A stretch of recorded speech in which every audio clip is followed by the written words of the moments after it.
Histoire lausiaque de Palladius. Première partie. Préambule de la vie des saints-pères. En ce livre, il a été consigné par écrit la vertueuse ascèse et l'admirable régime de vie des bienheureux et saints-pères, moines et anachorètes du désert. C'est, pour seconder l'émulation, l'imitation de ceux qui veulent réaliser le genre de vie céleste et qui sont décidés à marcher dans la route qui conduit au royaume des cieux. En second lieu, les souvenirs de femmes âgées et d'illustres mères inspirées de Dieu, qui avec des sentiments virils et parfaits, sont venues à bout des luttes de l'ascèse vertueuse. C'est pour fournir un modèle et un objet de passion à celles qui veulent ceindre la couronne de la continence et de la chasteté. En voici la cause. Un homme tout à fait supérieur, ayant beaucoup acquis en fait de science, pacifique de caractère, pieux de cœur, religieux de pensée, libéral envers ceux qui manquent des choses nécessaires, préféré pour le fait même des dignités à beaucoup d'hommes d'élite, à cause de l'excellence de ses mœurs, gardé en tout par la puissance de l'Esprit divin, nous l'a commandé. Ou plutôt, s'il faut le dire vrai, il a excité notre paresseux esprit à la contemplation de ce qui est mieux, pour porter à l'imitation et à la rivalité avec les vertus de l'ascèse de nos saints et immortels pères spirituels, et de ceux qui, dans leur envie de plaire à Dieu, ont vécu dans une mortification intense du corps. De la sorte, après avoir consigné par écrit les vies des athlètes invincibles, nous les lui avons envoyés, en proclamant bien haut les vertus manifestes de chacun de ces grands personnages. Or, celui qui s'est épris de ce désir divin et inspiré, c'est Lausus, le meilleur des hommes et, après la faveur de Dieu, le gardien préposé aux religieux et puis empires. Donc moi, mal instruit dans la langue, ayant touché en quelque sorte superficiellement à la science spirituelle, indigne de dresser la liste des saints-pères de la vie spirituelle, effrayé de l'infinie grandeur de cette injonction qui est au-dessus de moi, j'avais de la peine à me soumettre à cet ordre, qui réclamait beaucoup de sagesse profane et d'intelligence spirituelle. Pourtant, plein de respect d'abord pour la ferveur de la vertu de celui qui avait éveillé notre attention à cette injonction, ayant calculé d'autre part l'utilité des lecteurs, ayant craint ensuite le danger d'un refus, fondé en raison, après avoir consacré d'abord à la providence la noble commande, et usé d'une application considérable, muni d'elle par l'intercession des saints-pères, j'ai pénétré dans les stades de l'arène, et j'ai décrit dans une sorte d'abrégé seulement les principaux combats et prodiges des nobles athlètes et grands hommes, non seulement d'hommes célèbres qui ont réalisé la vie la meilleure, mais encore de femmes bienheureuses et distinguées qui ont pratiqué la vie supérieure. Et des uns, j'ai été jugé digne de voir d'une vue personnelle les figures augustes, quant aux autres qui ont trouvé leur perfection dans l'arène de la piété, j'ai appris par des athlètes du Christ inspirés de Dieu leur genre de vie céleste.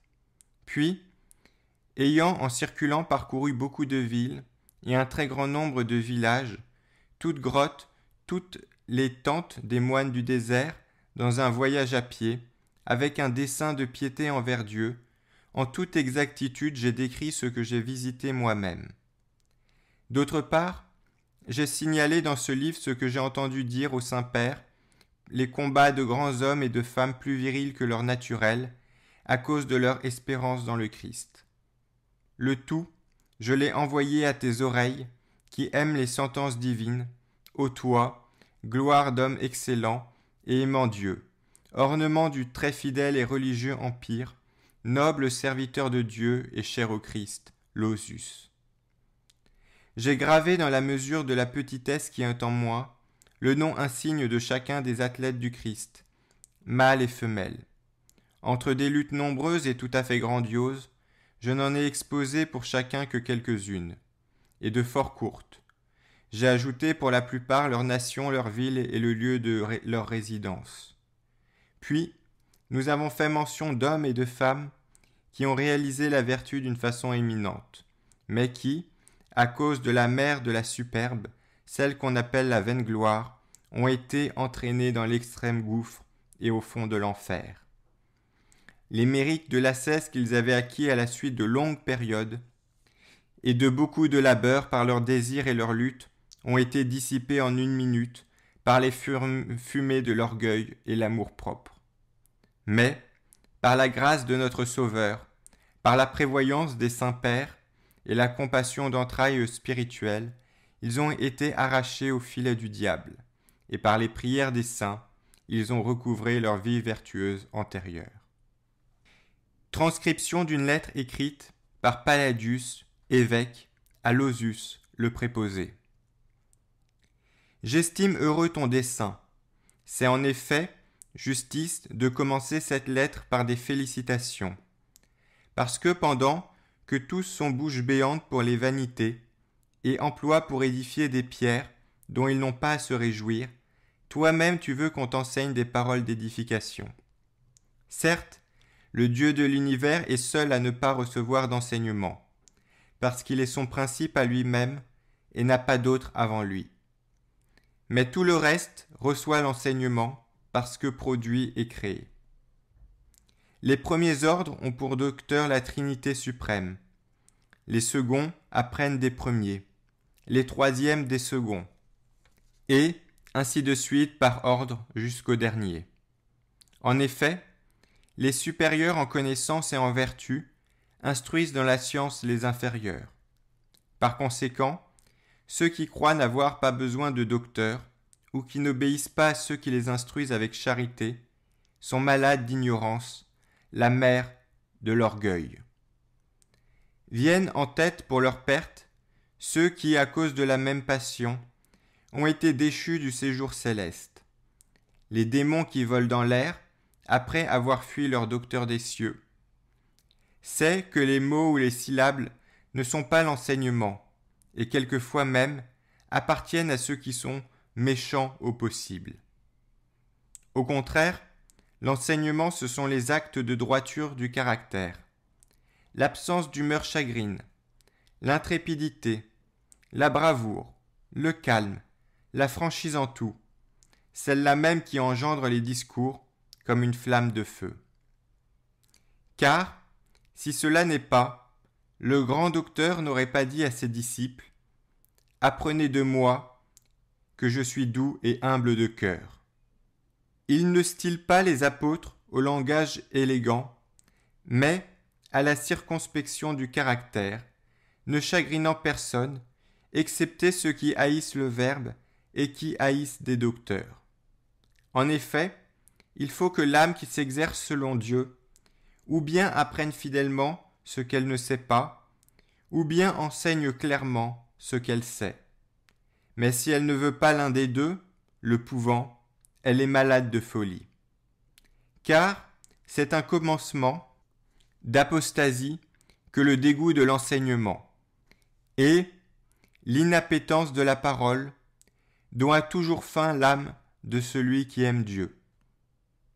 En conséquence, sois fort, sois en santé, sois courageux, et que Dieu te fasse la grâce d'atteindre à la science du Christ. Prologue. Beaucoup ont laissé à leur siècle des écrits nombreux et variés concernant diverses époques. Les uns, sous une inspiration de la grâce d'en haut, qui est un don de Dieu, visaient l'édification et la sauvegarde de ceux qui suivent par motif de foi la doctrine du Sauveur. Les autres, dans un dessein pervers de plaire aux hommes, ont fait des folies d'exubérance pour encourager ceux qui ont des envies de vaine gloire.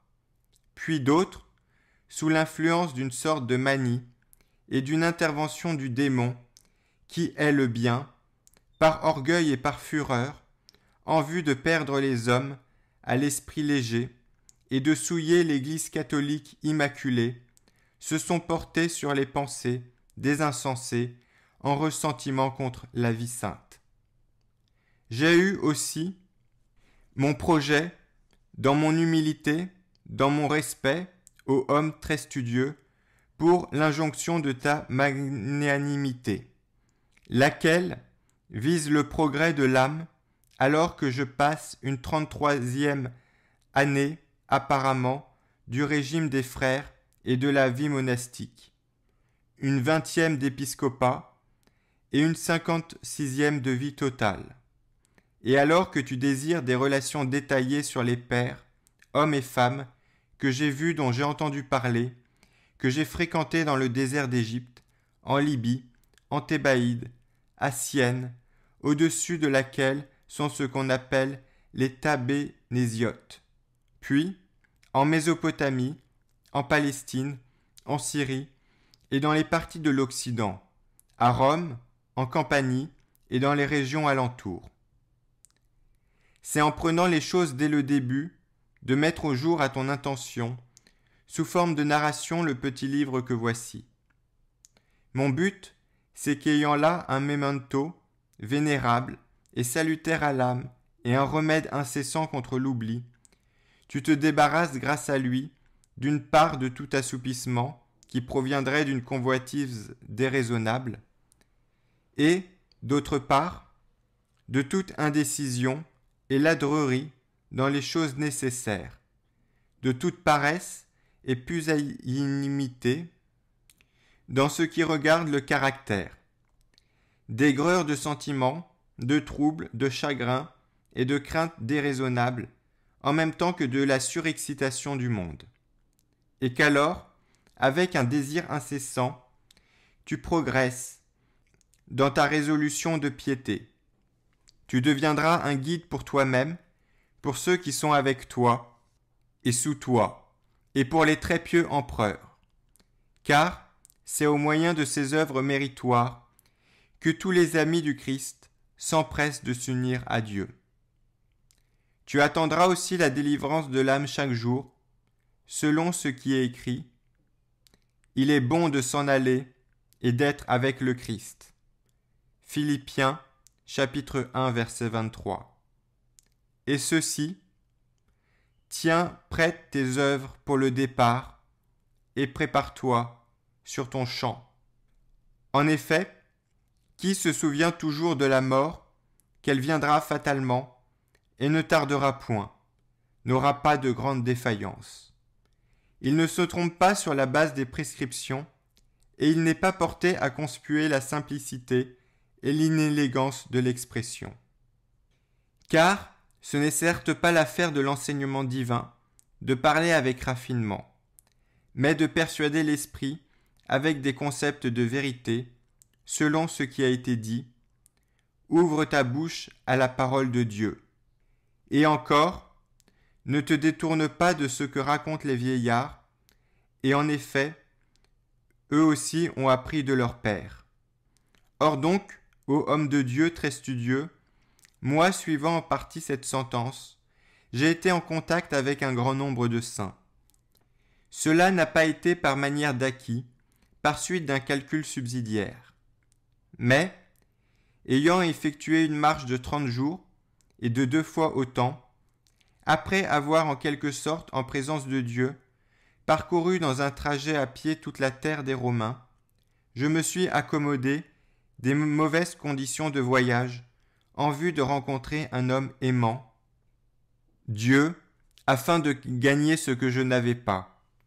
Car si Paul, qui bien meilleur que moi m'a surpassé par sa vie, sa science et sa foi, s'est ménagé son émigration de Tarse en Judée pour rencontrer Pierre, Jacques et Jean, s'il le raconte en manière de vanterie, s'il inscrit sur colonne ses labeurs pour stimuler ceux qui vivent dans la paresse et l'oisiveté en disant « Je suis monté à Jérusalem voir Céphas », s'il ne se contente pas du renom de sa vertu, mais s'il désire vivement encore la rencontre de son visage, combien davantage, moi, le débiteur de 10 000 talents, je devais exécuter ceci, ne leur faisant pas du bien, mais étant utile à moi-même.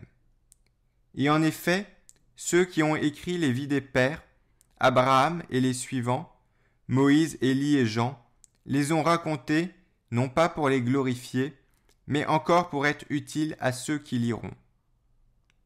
Eh bien, Olosus, très fidèle serviteur du Christ, puisque tu sais cela, et que tu te prêches toi-même, endure en plus notre bavardage, en vue de garder ta pensée dans la piété. Elle est naturellement exposée à des fluctuations sous l'action des différentes malices, visibles et invisibles. Mais elle peut rester dans le calme grâce seulement à une prière continuelle et à la préoccupation de ses intérêts.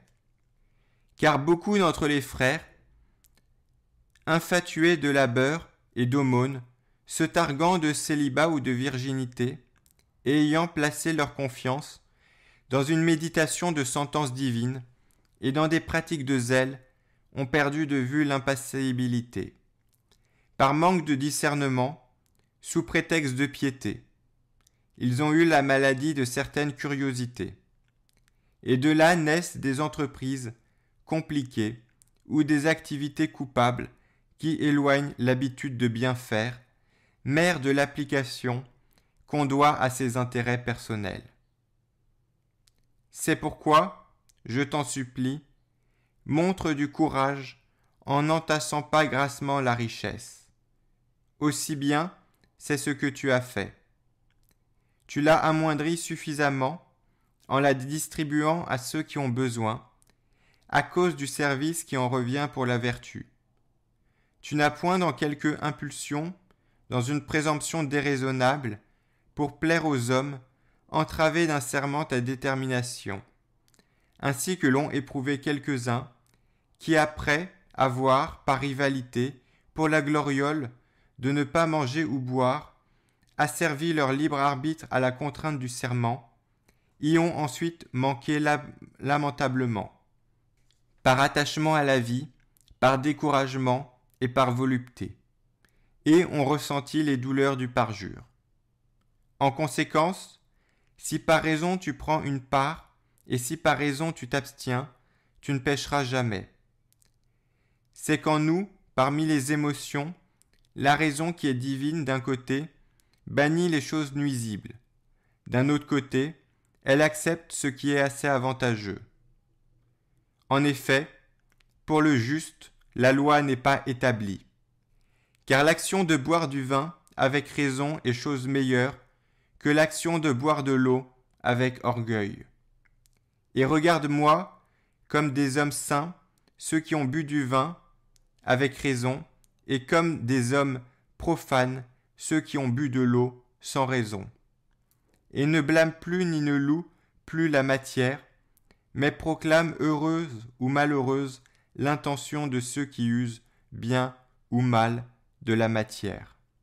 Jadis, Joseph but du vin chez les Égyptiens, mais il n'en éprouva aucun dommage d'esprit, car il prit ses sûretés dans sa pensée. D'autre part, Pythagore but de l'eau, ainsi que Diogène et Platon, et entre autres les manichéens, et le reste de la corporation des prétendus philosophes. Et, par leur intempérance, ils en arrivèrent à un tel degré de vaine gloire qu'ils méconnurent Dieu et adorèrent des idoles. Par ailleurs aussi, ceux qui accompagnaient l'apôtre Pierre touchèrent à l'usage du vin, au point que le Sauveur leur maître fut incriminé à cause de leur participation. Alors que les Judéens disaient « Pourquoi tes disciples ne jeûnent-ils pas, tout comme ceux de Jean ?» Insultant encore les disciples, avec des reproches, il disait « Votre maître mange et boit avec les publicains et les pécheurs. » Or, il n'aurait pas repris à propos de pain et d'eau, mais il est évident que c'était à propos de mets et de vin. À son tour, le Sauveur disait à ceux-là qui admiraient déraisonnablement l'action de boire de l'eau et blâmaient l'action de boire du vin. Jean est venu dans une voie de justice, ne mangeant ni ne buvant, évidemment des viandes et du vin, car sans les autres choses, il ne put vivre. Et ils disent, il a un démon. Le Fils de l'homme est venu mangeant et buvant. Et ils disent, voilà un homme grand mangeur et buveur de vin, ami de publicains et de pécheurs, à cause du manger et du boire. Qu'allons-nous donc faire ? Ne nous attachons ni à ceux qui blâment, ni à ceux qui louent. Mais ou bien jeûnons raisonnablement avec Jean, quand même on dirait ils ont un démon, ou bien avec Jésus, buvons du vin avec sagesse, si le corps en a besoin, quand même on dirait voilà des hommes gloutons et ivrognes. Car ni l'action de manger n'est quelque chose en réalité, ni l'abstention, mais c'est la foi qui par la charité s'étend aux œuvres. En effet, lorsque la foi accompagne toutes sortes d'actions, qui mange et boit à cause de la foi n'est pas condamnable, car tout ce qui ne vient pas de la foi est péché. Mais, lorsque tout un chacun de ceux qui pêchent dira prendre part ou faire quelque chose d'autre par foi, avec une conviction déraisonnable et une conscience corrompue, le Sauveur a distingué en disant « D'après leurs fruits vous les reconnaîtrez ». Or, que le fruit de ceux qui se gouvernent par raison et intelligence soit selon le divin apôtre, charité, joie, paix, longanimité, bénignité, bonté, foi, mansuétude et tempérance, c'est une chose avouée. Car Paul lui-même disait « Le fruit de l'esprit est ceci et cela ».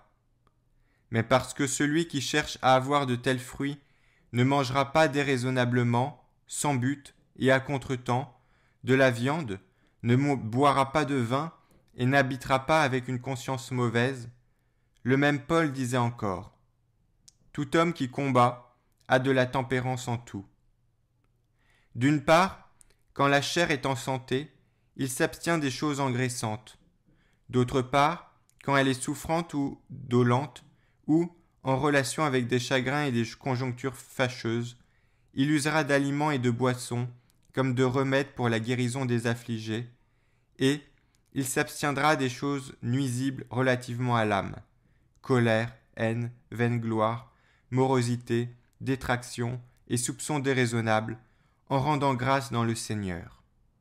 C'est pourquoi, ayant discuté là-dessus suffisamment, j'apporte encore à ton désir d'apprendre une exhortation. Fuis, autant que c'est ton pouvoir, les rencontres des hommes qui n'ont aucune utilité et qui soignent leur peau d'une manière incohérente, quand même ils seraient orthodoxes, du moins non hérétiques en quelque chose. Ils font du tort par leur hypocrisie, quand même ils semblent par des cheveux blancs ou des rides traîner longueur de temps. Car, à supposer que tu ne subisses aucun dommage de leur part, à cause de la générosité de ton caractère, certes, en te moquant d'eux, tu seras pour le moins rendu insolent, ou tu t'enorgueilliras, ce qui est pour toi un dommage. D'un autre côté, par-delà une fenêtre lumineuse, poursuis de saintes rencontres d'hommes et de femmes, afin que par eux, tout comme en des livres écrits en petits caractères, tu puisses voir clairement aussi ton cœur, et que tu puisses par la comparaison évaluer ta mollesse ou ta négligence. En effet, la couleur des visages florissantes, sous les cheveux blancs, la disposition des vêtements, la modestie des discours, la retenue des expressions et la grâce des pensées te réconforteront, quand même tu te trouverais en découragement. Car le vêtement d'un homme, l'allure du pas et le rire des dents renseigneront sur lui, ainsi que le dit la sagesse. Or donc, ayant commencé ces récits, je ne vais pas laisser de côté, inconnus de toi dans mon discours, ceux des villes ni ceux des villages ou des solitudes. Car ce qui est recherché, ce n'est pas le lieu où ils ont habité, mais le sens de leur plan de vie. Chapitre 1. Isidore.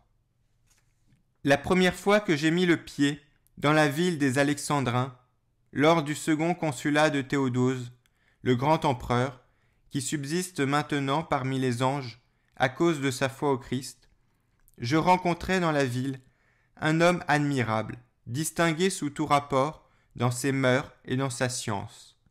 Isidore, prêtre, qui était administrateur d'hôpital de l'église des Alexandrins. On disait que les premières luttes de la jeunesse, il les avait menées à bien dans la solitude, et j'ai même vu sa cellule dans la montagne de Nitrie. Mais, quand je le rencontrai, c'était un vieillard de 70 ans, qui, après avoir survécu 15 autres années, termine alors ses jours en paix. Jusqu'à cette fin, il ne porta point de linge, excepté un bandeau de tête. Il n'eut pas de contact avec un bain, il ne prit pas une part de viande. Il avait un petit corps, façonné par la grâce, tel que tous ceux qui ignoraient son régime s'imaginaient qu'il passait son existence dans la bonne chair. Supposez que je veuille rapporter en particulier les vertus de son âme, le temps me manquera. Lui, il était si humain et si pacifique que même ses adversaires, les incroyants, révéraient son ombre à cause de son extrême bonté. Or, il eut une telle science des saintes écritures et des préceptes divins que même dans les repas des frères, il avait des absences d'esprit et restait muet. Et quand on le priait de raconter les détails de son extase, il disait ceci. « Je suis parti en voyage par la pensée, ravi par une contemplation. Pour moi, je sais qu'il a souvent pleuré à table, et lui ayant demandé la cause de ses larmes, je l'ai entendu dire ceci. J'ai honte de prendre part à une nourriture déraisonnable, moi étant raisonnable, destiné à vivre dans un paradis de délices, en vertu du droit qui nous a été donné par le Christ. Connu de tout le Sénat à Rome, et des femmes des grands de l'État, lorsqu'il y était allé avec l'évêque Athanas d'abord, et depuis avec l'évêque Démétrius, ayant du superflu par sa fortune et par abondance des choses nécessaires, il n'écrivit pas de testament en mourant, ne laissa ni numéraire ni objet à ses propres sœurs, qui étaient des vierges. Mais il les recommanda au Christ, en disant « Celui qui vous a créé pourvoira à votre vie, comme il l'a fait pour moi. » Or il y avait avec ses sœurs une communauté de 70 vierges. Étant encore jeune, je m'adressai à lui et le priai de m'incorporer dans la vie de solitude. Attendu que mon âge était en pleine effervescence et n'avait pas besoin de discours, mais de fatigue pour la chair, comme un brillant dompteur de poulains, il m'emmena hors de la ville, dans les endroits qu'on appelait érémitiques, à 5 milles de distance. Chapitre 2. Dorothée. M'ayant remis à Dorothée, un ascète thébain, qui passait une 60e année dans sa grotte, il m'ordonne aussi de faire 3 années complètes près de lui en vue de dompter mes passions. Car il savait que le vieillard vivait avec une grande austérité.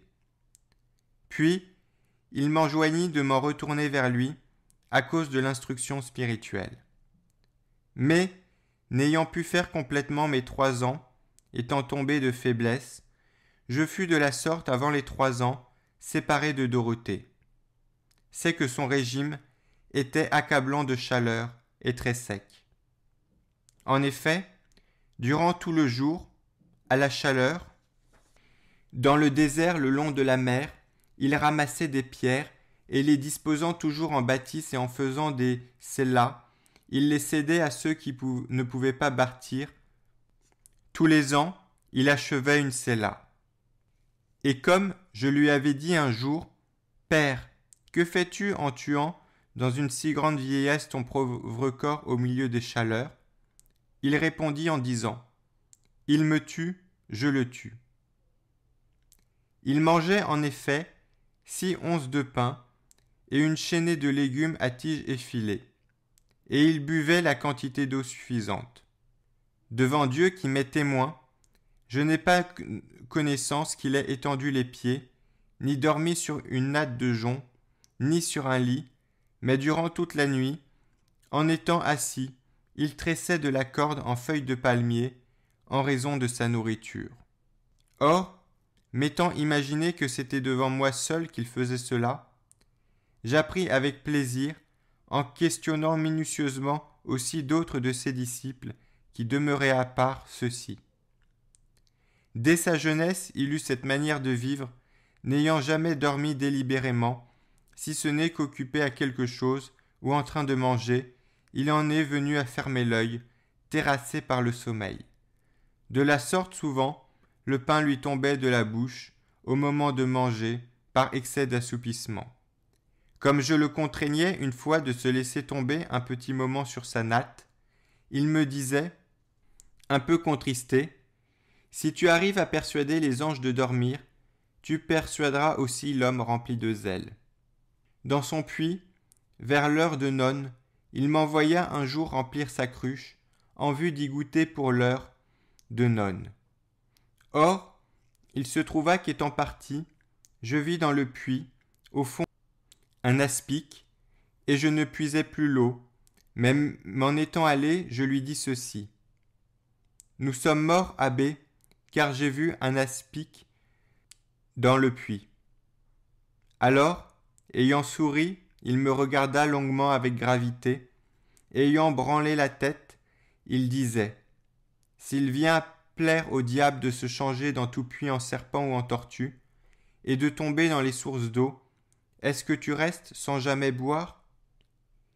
Et étant sorti et ayant puisé par lui-même, il en avala d'abord à jeûne, après avoir dit, « Où la croix vient à passer, la malice de quoi que ce soit n'a pas d'efficacité. » Chapitre 3. Potamienne.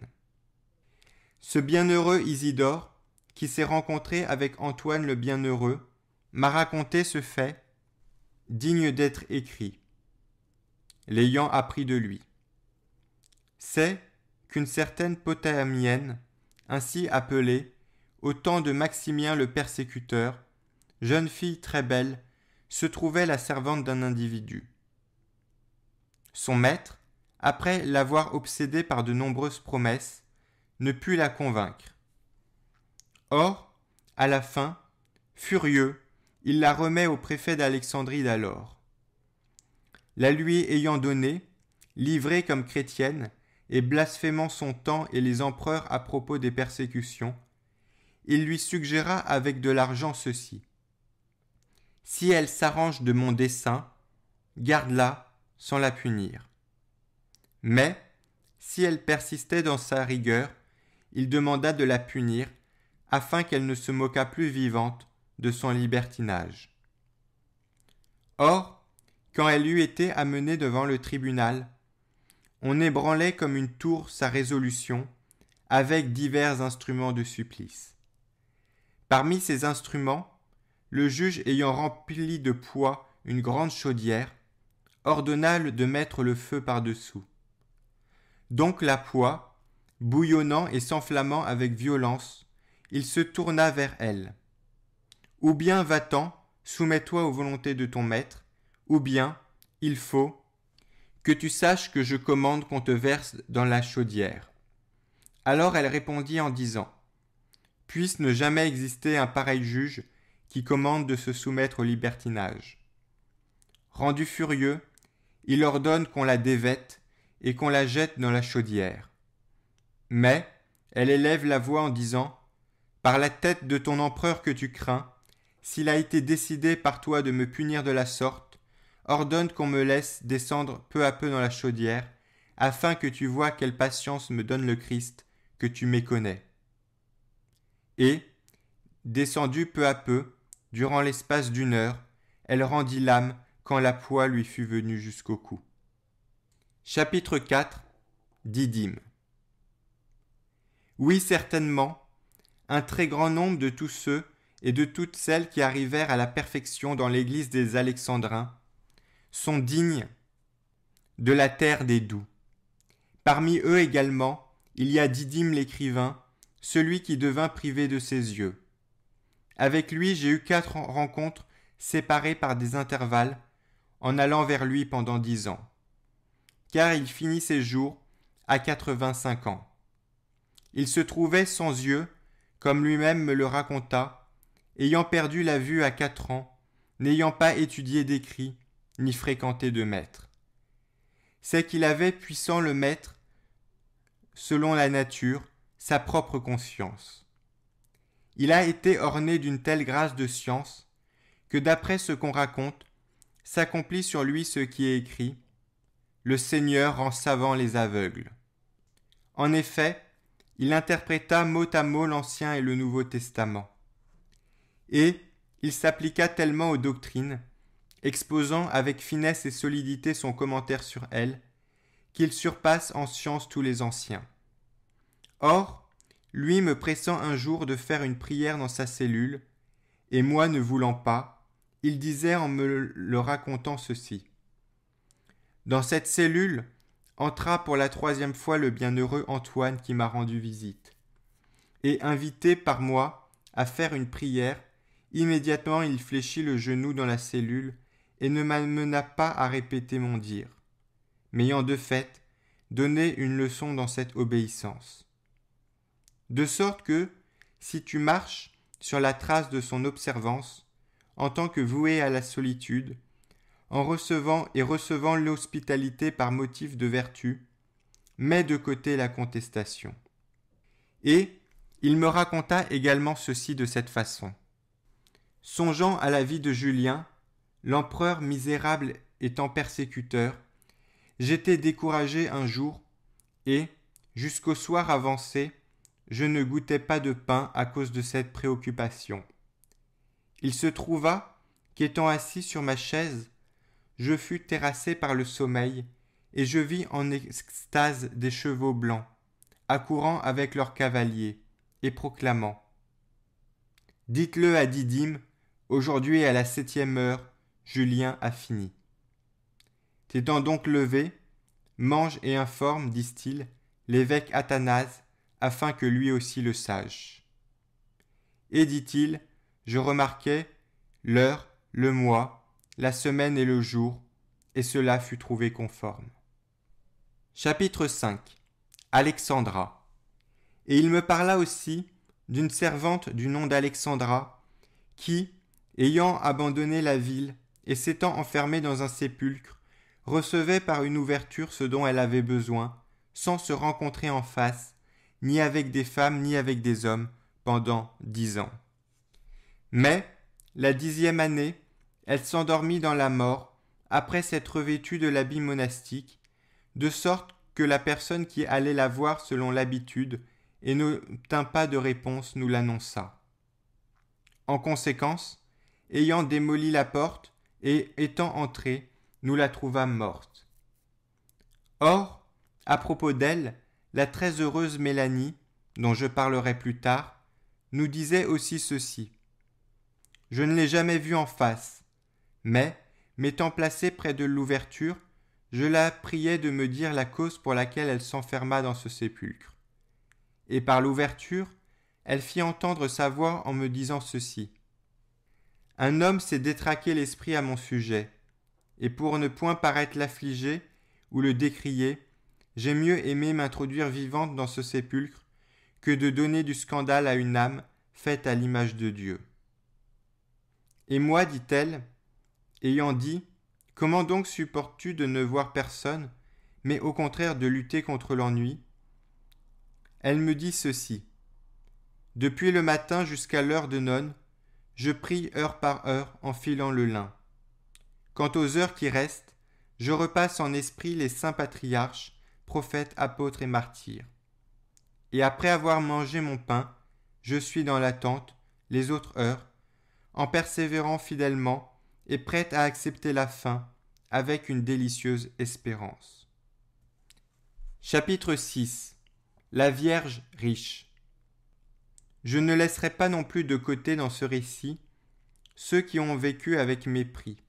C'est pour la louange de ceux qui sont restés dans le droit chemin et la mise en garde de ceux qui l'iront. Il y avait à Alexandrie une vierge humble d'extérieur, mais hautaine dans ses préférences, étonnamment riche en biens, mais n'ayant donné une obole ni à un étranger, ni à une vierge, ni à une église, ni à un pauvre. Malgré les nombreuses représentations des pères, elle ne se détachait pas des choses matérielles. Or, il lui restait de la parenté. Elle en adopte une fille de sa propre sœur, à qui de nuit et de jour elle promettait ce qu'elle possédait, étant déchue de l'envie du ciel.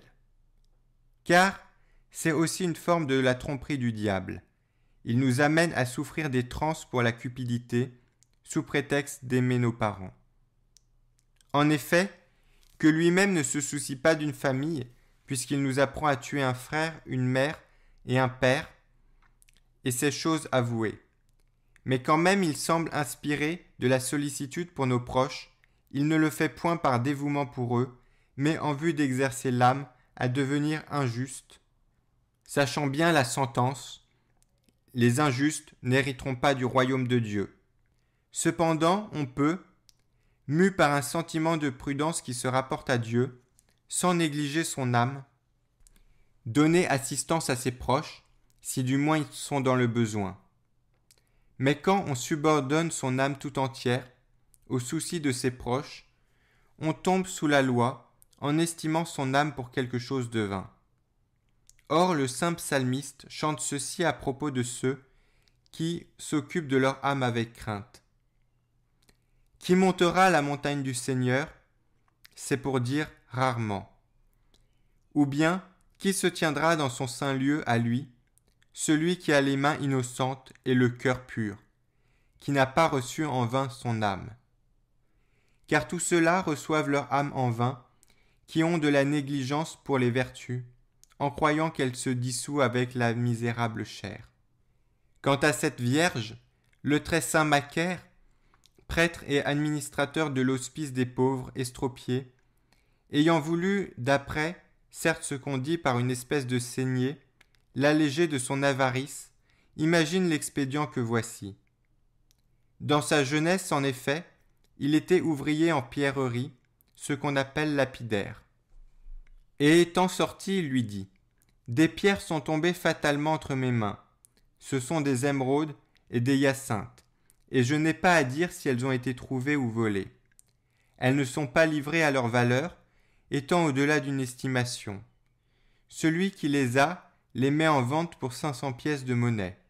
S'il te plaît de les prendre, avec une seule pierre, tu peux conserver tes 500 pièces de monnaie et utiliser les autres pour parer ta nièce. » La Vierge, tout en suspens, est séduite et tombe à ses pieds en disant « À tes pieds, qu'un autre ne les prenne pas. » Il l'invite alors en ces termes « Transporte-toi jusqu'à ma maison et regarde-les. » Or, elle n'en eut pas la patience, mais elle lui jette les 500 pièces de monnaie en disant « Comme tu le veux, obtiens-les, car pour moi je ne veux pas voir l'homme qui les vend. » Or, Macaire, ayant reçu les 500 pièces de monnaie, les donne pour les besoins de l'hospice des pauvres.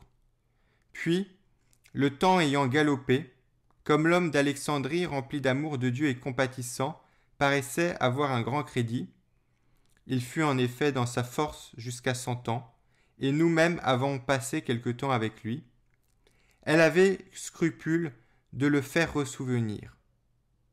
Enfin, l'ayant trouvé dans l'église, elle lui dit « Je t'en prie, que décides-tu à propos de ces pierres pour lesquelles nous avons donné 500 pièces de monnaie ?» Mais il répondit en disant « Dès le moment à partir duquel tu m'as donné ton or, je l'ai dépensé pour le prix des pierres.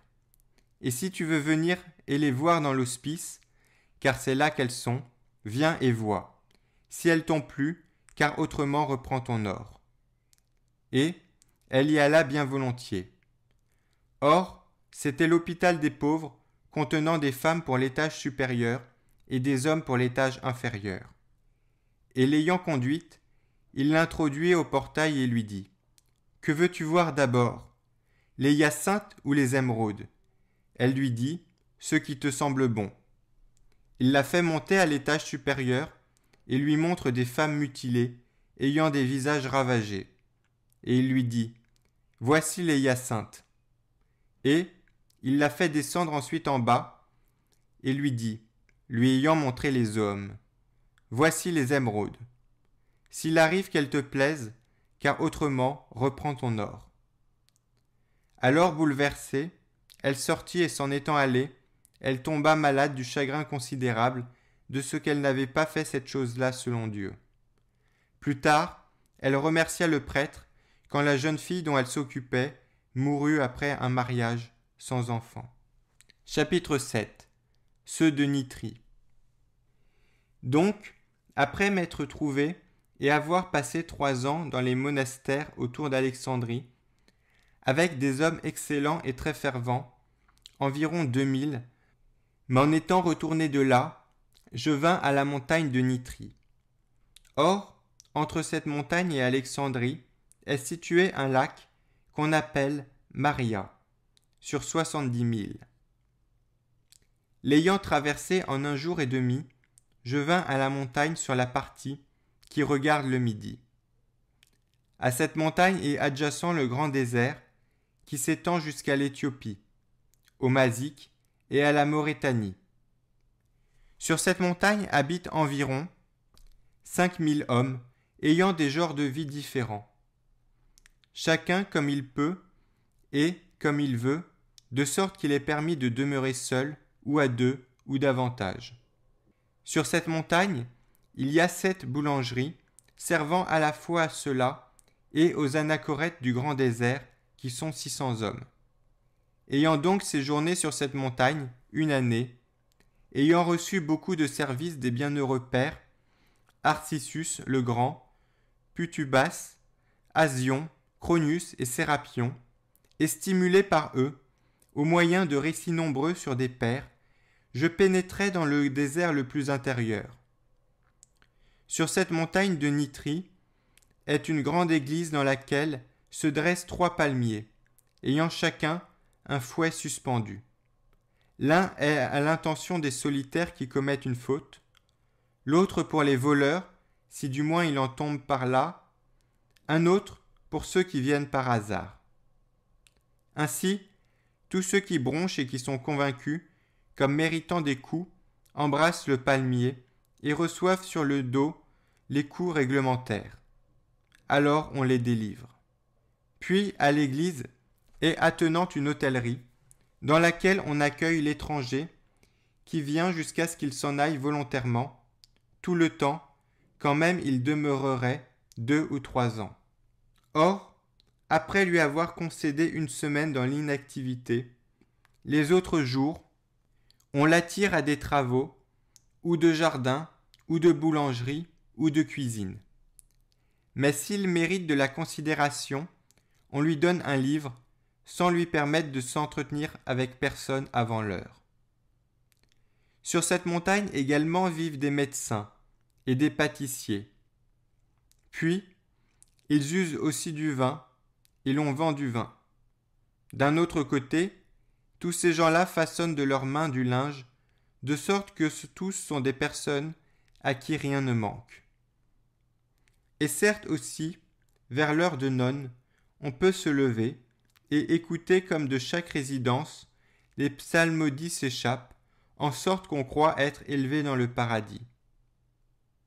Quant à l'église, on l'occupe seulement le samedi et le dimanche. 8 prêtres desservent cette église où, tant que vit le prêtre qui est le premier, aucun autre ne célèbre, ne prêche, ne décide. Mais ils ne font que siéger auprès de lui, sans dire mot. Cet Arcissus et beaucoup d'autres vieillards avec lui, que nous avons vus, furent contemporains du bienheureux Antoine. Parmi eux, on me racontait avoir connu Amoun le Nitriote, dont Antoine aperçut l'âme, emporté et guidé par les anges. Lui me disait également avoir connu Pacôme, le Tabénésiote, homme ayant le don de prophétie, et Archimandrite, de 3000 hommes duquel je parlerai plus tard. Chapitre 8. Amoun le Nitriote. Puis il me disait qu'Amoun vécut de cette façon-ci, que se trouvant orphelin, jeune homme d'environ 22 ans, il fut uni de force à une femme par son propre oncle. Et n'ayant pu résister à la contrainte de cet oncle, il jugea bon de se laisser couronner et asseoir en chambre nuptiale, et de supporter avec patience tout ce qui est relatif aux noces. Or, après que tous se furent retirés, et que se furent couchés dans la chambre nuptiale, et dans le lit, Amoun s'étant levé, ferme à clé la porte, et s'étant assis, il appelle près de lui la bienheureuse, sa compagne, et lui dit : « Ici, madame, Pour ce qui reste, je vais t'exposer l'affaire. Ce mariage que nous avons contracté ne contient rien d'extraordinaire. Agissons donc bien si à partir de maintenant, chacun de nous dort à part, afin que nous plaisions encore à Dieu, ayant gardé intacte la virginité. Et, ayant tiré de son sein à lui un petit livre au nom de l'apôtre et du Sauveur, il le lisait à la jeune fille, qui était sans expérience des Écritures, et pour la plus grande partie, ajoutant tout de sa propre pensée, il amenait la conversation sur la virginité et la chasteté, de sorte que celle-là, convaincue par la grâce de Dieu, dit « Moi aussi, maître, me voilà convaincu. Et qu'ordonnes-tu pour l'avenir » ? J'ordonne, dit-il, que chacun de nous dès maintenant demeure à part.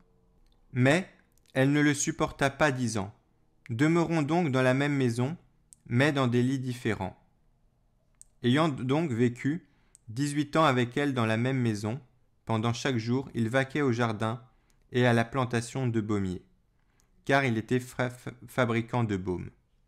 Ce baumier, qui croît à la façon d'une vigne, cultivé et ébranché, comporte beaucoup de travail. Donc, en entrant le soir dans la maison, il faisait des prières et mangeait avec elle. Ayant fait de nouveau une prière pour la nuit, il sortait. Cela s'accomplissant ainsi, et tous les deux étant parvenus à l'impassibilité, les prières d'Amoun produisirent leur effet, et elle lui dit enfin « J'ai à te dire quelque chose, mon maître. C'est pour que, s'il arrive que tu m'écoutes, je sois convaincu que tu m'aimes selon Dieu. » Il lui dit « Dis ce que tu veux. » Et elle lui dit « C'est chose juste que toi, étant homme et pratiquant la justice, et que moi, pareillement, ayant recherché avec zèle la même voie que toi, nous ayons demeure à part. Il est étrange en effet qu'habitant avec moi dans la chasteté, tu tiennes cachée une vertu aussi grande que la tienne. » Or, après avoir rendu grâce à Dieu, il lui dit « Eh bien toi, aie cette maison-ci. Quant à moi, je me ferai une autre maison. » Et s'étant allé, il atteignit le plus intérieur de la montagne de Nitrie. Car alors, il n'y avait encore pas de monastère. Puis, il se fait 2 voûtes pour cellule. Ayant vécu 22 autres années dans la solitude, il finit ses jours, ou plutôt il s'endormit. Il voyait 2 fois l'an la bienheureuse sa compagne. Le bienheureux Athanase, l'évêque, raconta un miracle de lui dans la vie d'Antoine. C'est que précisément, traversant le fleuve Lycus avec Théodore son disciple, ayant scrupule de se dévêtir pour qu'il ne le vît pas nu, il fut trouvé transporté de l'autre côté, sans bac, par un ange. Or donc cet Amoun vécut de telle sorte et se rendit parfait de telle sorte, que le bienheureux Antoine vit son âme enlevée par des anges. Quant à ce fleuve, moi je l'ai traversé en bac avec appréhension, car c'est une décharge du grand Nil. Chapitre 9. Or, sur cette montagne de Nitrie, il y eut un homme, ascète, du nom d'Or. En faveur de sa vertu, considérable, toute la communauté des frères témoignait. Mais éminemment, la créature de Dieu, Mélanie qui vint avant moi sur la montagne. Moi, en effet, je ne l'ai pas surpris vivant, et on disait dans les entretiens ceci, c'est qu'il ne mentit jamais, ni ne jura, ni ne fit des imprécations contre quelqu'un, ni ne parla sans nécessité. Chapitre 10. Pambon. À cette montagne appartint aussi le bienheureux Pambon, maître des frères, Dioscore l'évêque, Ammonius, Eusèbe et Eutyme, et d'Origène, le neveu de Dracontus, qui fut un homme admirable. Ce Pambon avait des vertus héroïques et des qualités très considérables. Et, entre autres ceci, il méprisait l'or et l'argent, autant que l'exige la parole. En effet, la bienheureuse Mélanie me racontait ceci. Dans les débuts, étant venue de Rome à Alexandrie, et ayant entendu parler de la vertu de celui-ci, le bienheureux Isidore, me l'ayant raconté, et m'ayant conduite auprès de lui dans le désert, voici que je lui portais de l'argenterie pour 300 livres d'argent, le priant d'avoir quelque part de mes biens. Mais lui, restant assis et tressant des feuilles de palmier, me bénit de la voix seulement et dit « Que Dieu te donne la récompense. » Et il dit à son économe Origène « Prends cela et administre-le pour la communauté des frères de Libye et des îles, car ces monastères-là sont plus pauvres. » Il lui enjoignit de ne donner à aucun de ceux d'Égypte, parce que la contrée est plus fertile. Or moi, dit-elle, debout et attendant d'être honorée ou glorifiée par lui, à cause du don, n'ayant rien entendu de sa part, je lui dis « Pour que tu saches, maître, combien il y a 300 livres. » Mais lui, n'ayant pas du tout levé la tête, me répondit « Celui à qui tu l'as apporté, mon enfant, n'a pas besoin de poids. Lui qui en effet pèse les montagnes, sait bien davantage la quantité de cet argent. Car à la vérité, si c'était à moi que tu le donnais, tu faisais bien de me le dire. Mais si c'est à Dieu, qui n'a pas dédaigné les 2 oboles, tais-toi. » Ainsi, dit-elle, se conduisit le maître quand j'allais sur la montagne. Or, après un peu de temps, l'homme de Dieu meurt, sans fièvre, n'ayant pas été malade, mais en cousant une corbeille, étant à 70 ans. Il me fit appeler, et la dernière piqûre étant près de s'achever, sur le point d'expirer, il me dit « Reçois de mes mains cette corbeille, afin de te souvenir de moi, car je n'ai pas quelque chose d'autre à te laisser. » Et lui ayant fait sa toilette funèbre, et ayant enroulé le corps avec des petits linges, elle le mit en terre. Et ainsi elle s'en revint du désert, gardant la corbeille avec elle jusqu'à sa mort. Ce Pambon, en mourant, à l'heure même de trépasser, parla, dit-on en ces termes, à ceux qui étaient présents. Origène, prêtre et économe, et Ammonius, homme très fameux, et à d'autres frères. Depuis que je suis venu à cet endroit du désert, que je me suis bâti cette celle-là, et que je l'ai habitée, ne me souviens pas d'avoir mangé du pain gratuitement. En dehors de la provenance de mes mains, je n'ai pas eu à me repentir d'une parole que j'ai dite jusqu'à l'heure actuelle. Même ainsi, je m'en vais à Dieu comme n'ayant pas commencé à être pieux. Et Origène et Ammonius lui rendaient un témoignage de plus, en nous racontant ceci. Jamais quand on l'interrogeait sur une parole de l'Écriture, ou quelque autre sujet, pratique, il ne répondit sur le champ. Mais il disait « Je n'ai pas encore trouvé ». Et souvent il se passa même 3 mois, il ne donnait point de réponse, disant n'avoir pas mis la main dessus. Cependant, on recevait comme de Dieu ces déclarations, qui étaient pleines de circonspection selon Dieu. Car on disait qu'il eut même plus que le grand Antoine, et plus que tous cette vertu-ci, celle qui tend à la précision des termes. Puis on rapporte de Pambon le fait que voici. C'est que la Seth Pior, l'ayant abordé, apporta son propre pain, et interpellé par lui. « Pourquoi as-tu fait cela ?» Il répondit. « Pour que je ne te fusse pas à charge, dit-il. » Mais par son silence, il lui donna une leçon formelle. En effet, l'ayant abordé après du temps, il emportait son pain après l'avoir trempé, et interrogé, il dit, « Pour que je ne te fusse pas à charge, je l'ai même trempé. » Chapitre 11. Ce disciple qu'il avait, Ammonius, avec 3 autres frères et 2 sœurs à lui, s'étant avancés au plus haut point de l'amour de Dieu, ont occupé le désert. Et celles-là firent à part leur résidence, et eux, à part de manière à être suffisamment éloignés les uns des autres.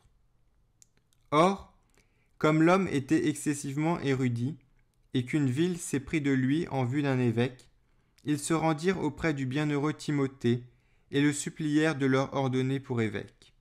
Et il leur dit, « Amenez-le-moi, et je l'ordonne. » Donc, dès qu'ils furent partis avec de l'aide, et qu'il vit qu'il était pris, il les supplia et jura de ne pas accepter l'ordination et de ne pas sortir de la solitude.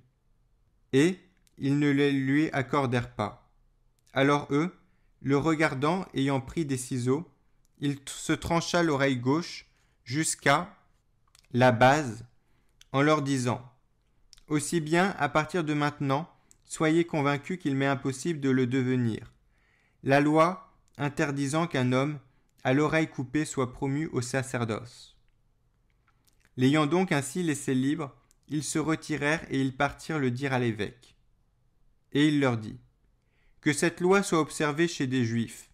Quant à moi, si vous m'apportez même un homme au nez coupé, digne par ses mœurs, je l'ordonne. » Étant donc partis de nouveau, il le suppliait, et il leur jurait ceci. Si vous me faites violence, je me coupe la langue.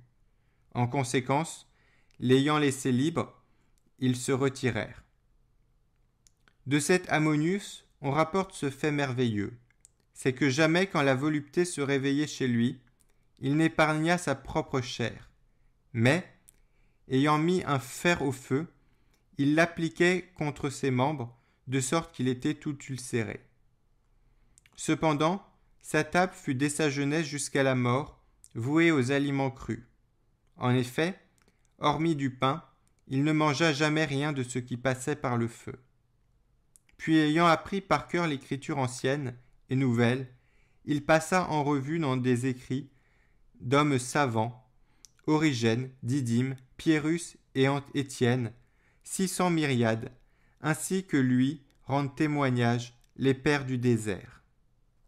Or, pour tous les frères dans le désert, il était propre à les consoler, s'il y en a un au monde. C'est à lui que donnait ses suffrages le bienheureux Évagre, homme inspiré et habile à discerner, en disant ceci, « Je n'ai jamais vu un homme plus impassible que lui. » Ayant été un jour dans la ville de Constantin par besoin, après quelque temps il meurt, et enseveli dans le martyrium qu'on appelle Ruffinien. On dit que son tombeau guérit tous ceux qui ont le frisson de la fièvre. Chapitre 12. Benjamin. Sur cette montagne de Nitrie, Benjamin, un homme ainsi nommé, ayant vécu pendant 80 ans et pratiqué l'ascétisme au plus haut degré, fut jugé digne du don des guérisons, de sorte que toute personne à qui il avait imposé les mains, ou donné de l'huile qu'il avait bénite, était débarrassée de toute infirmité. Or donc, lui qui avait été jugé digne d'un tel don, devint hydropique 8 mois avant sa mort. Et son corps s'enfla à un tel point qu'il paraissait un autre Job. Cela étant, Dioscore l'évêque, et il était alors prêtre de la montagne de Nitrie, nous ayant pris, moi et le bienheureux Évagre, nous dit « Venez voir un nouveau Job, qui dans une si grande enflure du corps et une maladie incurable, garde en sa possession une reconnaissance sans mesure. » Étant donc partis, nous vîmes une enflure de corps si grande que les doigts d'un autre ne pouvaient embrasser un doigt de sa main. Or, ne pouvant fixer nos regards sur l'étrangeté de cette maladie, nous détournâmes les yeux. Alors ce bienheureux Benjamin nous dit « Priez, enfants, afin qu'en moi l'homme intérieur ne devienne pas hydropique. Car ni celui-ci, se portant bien, ne m'a servi, ni étant malade ne m'a causé de dommages.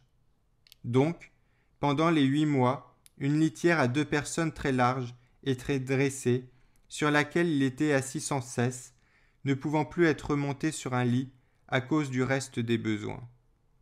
Et étant dans cette affection, il guérissait les autres.